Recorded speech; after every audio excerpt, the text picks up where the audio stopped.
Fala, minha rapaziada! Sejam bem-vindos a mais um vídeo aqui no canal e nesse conteúdo a gente traz o que de mais importante aconteceu no noticiário do Internacional nesta sexta-feira, dia 6 de setembro de 2024. A gente vai falar muito da atividade que marcou o retorno da imprensa ao CT Parque Gigante. Eu vou trazer imagens exclusivas de como está o ambiente de treinamentos do Internacional. A gente também vai falar sobre os jogos dos convocados nesta sexta-feira à noite. A definição que o Inter fez sobre a situação de Wesley. Ele vai ser vendido para o futebol turco. A gente fala sobre o jogador que está próximo de deixar o Internacional e também detalhes importantes que você precisa saber sobre a renovação de uma joia da base colorada. Antes, não te esquece. Deixa teu like no vídeo, te inscreve no canal e ativa o sininho das notificações por aqui. E é claro que esse conteúdo e todos os outros têm o apoio de KTO, kto.com, onde a diversão acontece. Aproveita, código DIAS para tu ganhar 20% de free bet no primeiro depósito. E aproveita também que a KTO está proporcionando um baita evento. Tu que gosta de rock ou que não gosta e vai querer prestigiar esse evento, eu não sou do rock e vou ir ver, tá? KT Rock, dia 14 de setembro, no auditório do Araújo Viana. Várias bandas conhecidíssimas do povo gaúcho estarão lá no auditório Araújo Viana, num baita evento proporcionado pela KTO. Tu pode adquirir os ingressos pelo Simpla, SYMPLA, Simpla. Tem um aplicativo para Android e iOS, tu que tem iPhone, e também no site lá, pode botar no pesquisar, lá na barra de pesquisas do Google, e entra lá no Simpla e adquirir teu ingresso, tá? Gente, vamos lá. O Internacional treinou hoje à tarde no CT Parque Gigante e esse treino marcou o retorno da imprensa. Depois de 4 meses, vieram as enchentes, um período de reconstrução, o CT Parque Gigante voltou a ser utilizado agora no final do mês de agosto pelo grupo de jogadores e hoje, pela primeira vez, um treino aberto para a imprensa acompanhar no CT do Internacional e a gente acompanhou de perto essa atividade que tem algumas novidades bem importantes, tá? Vamos lá. Fabrício, recuperado de lesão na tíbia, e Wanderson, recuperado de lesão na panturrilha, já estão na fase de correr no gramado do CT Parque Gigante e próximos de um retorno aos gramados. O Luca já está liberado depois de apresentar dores musculares das últimas semanas e deve ser relacionado para o jogo contra o Fortaleza na próxima quarta no Beira-Rio, rodada atrasada do primeiro turno do Campeonato Brasileiro. O Bryan Aguirre também deve ser relacionado para esse jogo, mas o Inter tem um pouco mais de cautela, tá? O Bryan já saiu no BID, Boletim Informativo Diário da CBF, tá regularizado para estrear na próxima quarta, dia 11, contra o Fortaleza no Beira-Rio, jogo que será às 7h30 da noite, mas ele vem de um período de inatividade, porque ele teve uma lesão na coxa e ficou um período fora dos gramados no Lanús, e antes dele voltar a campo, ele é negociado com o Internacional, então hoje ele só correu no gramado do CT, mas não tem qualquer tipo de resquício da lesão ou alguma preocupação com o jogador. Bom, o que a gente conseguiu observar, tá? O Roger dividiu o grupo em 4 equipes. 2 se enfrentavam em campo reduzido e outras 2 realizavam um exercício de passes, passe curto, passe longo, no gramado do CT. Essa atividade não contou com os 4 jogadores convocados, Rocher, Borré, Valência e Gabriel Carvalho, lembrando que todos eles entram em campo hoje, exceto Gabriel Carvalho, que jogou ontem, entrou no finalzinho do jogo em São Januário, na vitória do Brasil por 2-1 contra o México, amistoso preparatório para o próximo Sul-Americano Sub-20. Daqui a pouco, tá? Ener Valência, Brasil e Equador às 10 da noite, transmissão da Globo e do Sport TV, Borré no Sport TV 3, 10h30, Peru e Colômbia, e o Sérgio Rocher já tá em campo, tá? 8h30 começou o jogo, Uruguai e Paraguai com transmissão do Sport TV 2.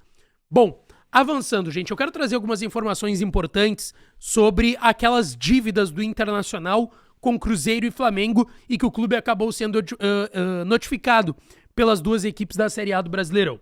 Bom, lembrando, o Inter deve 2 parcelas de julho por esses negócios. Uma parcela de 250 mil euros, cerca de 1,5 milhão de reais ao Flamengo, é a primeira das 10 parcelas da compra do Thiago Maia, que é um total de 4 milhões de euros, e deve para o Cruzeiro 2 milhões e 800 mil reais da compra do Wesley, que é de um total de 11 milhões de reais, a primeira parcela 2.800, o Inter não pagou, e mais 2.800 do repasse da venda do Maurício. 7 milhões de euros foram para o Inter, 43, 44 milhões de reais, e o Inter tinha que repassar, porque o Cruzeiro tinha um percentual. Tinha que repassar 2 milhões e 800 para o Cruzeiro e mais 700 mil reais para o Desportivo Brasil, e o Inter não repassou esse valor até o momento. Porém, a informação que eu tenho é que o Inter já garantiu para os dois clubes, Cruzeiro e Flamengo, que está buscando essa grana para pagar. O Inter está fazendo agora, nesse momento, um equacionamento desses valores e dessas dívidas que tem com esses clubes para pagá-los ali na frente, porque a gente sabe, as enchentes trouxeram um prejuízo de pelo menos 35 milhões de reais para os cofres do Inter. Mas o Inter garante que não vai sofrer transfer ban, que não vai dar nenhum tipo de problema maior em relação a isso. Quero trazer agora alguns detalhes sobre a renovação de uma joia, Ricardo Matias. Isso porque o José Olavo Bisol, vice de futebol do Inter, deu uma ótima entrevista que eu acompanhei hoje pela manhã no Expresso VDG, programa que é de segunda a sexta, às 9h30 até às 10h30 da manhã, apresentado pelo excelentíssimo Douglas Demoliner. Hoje estava o Demoliner e o Lucas Colar lá no VDG, e eles entrevistaram o vice de futebol do Inter, que falou sobre a situação do jovem, que teve aí uma proposta do PSV da Holanda e sondagens de duas SAFs, do Botafogo e do Bahia. E ele tem um contrato até meio do ano que vem, que não foi renovado até o momento, e o Inter está, de certa forma, sofrendo uma pressão do empresário. Isso tem até incomodado no bastidor da direção do Inter, que eu já ouvi isso de algumas pessoas.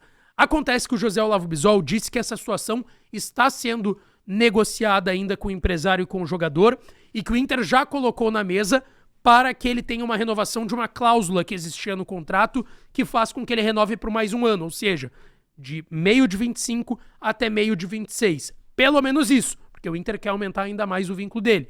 A gente viu o Gabriel Carvalho agora renovando até 28, o Iago Noal renovando, o Gustavo Prado, garotos que vieram da base do Inter, e o Ricardo Matias não é diferente. Então, assim, o Inter hoje tem uma cláusula para que ele renove até meio de 26, por mais uma temporada. Mas o Inter vai tentar renovar por um período ainda maior do que esse, mas o vice de futebol parecia bem tranquilo também sobre esse assunto. Outro garoto, mas que daí deve sair, é o Luca Drummond, que teve até a polêmica com o Magrão, a relação que ele tinha com o empresário do jogador, com o ex-empresário também. O Luca Drummond, até o momento, não teve grandes jogos no profissional do Inter. O último jogo dele é lá, aquele empate contra o Bahia em 1-1 na Fonte Nova. O Luca Drummond deve deixar o Inter, tá? Sem custos. O contrato dele tá para terminar, o Inter não deve renovar. Ele recebeu sondagens do futebol do Oriente Médio, não deve ser aproveitado pelo Roger. Tem jogadores na hierarquia que estão na frente dele, né? Tem Borré, Ener, Valência, Borré, Ener, Lucas Alário, Ricardo Matias. Então, assim, o garoto não deve ficar se envolvendo numa polêmica aí também por conta da sua ascensão tão meteórica e rápida no profissional do Internacional, mas o Luca Drummond não deve ficar no Colorado. Gente, quero trazer aqui agora sobre o Wesley, tá? Porque eu citei a entrevista do Bisol pros guris do Voz do Gigante, e ele falou sobre a situação do Wesley e disse que houve apenas uma sondagem pelo Wesley, que foi essa do Besiktas da Turquia, e que foi por meio de um intermediador que não tem nem vínculo direto com o jogador. Ele não é representante ou empresário do Wesley. Não teve proposta formal, papel timbrado. Teve uma sinalização que, como eu disse, era de 7 milhões de euros.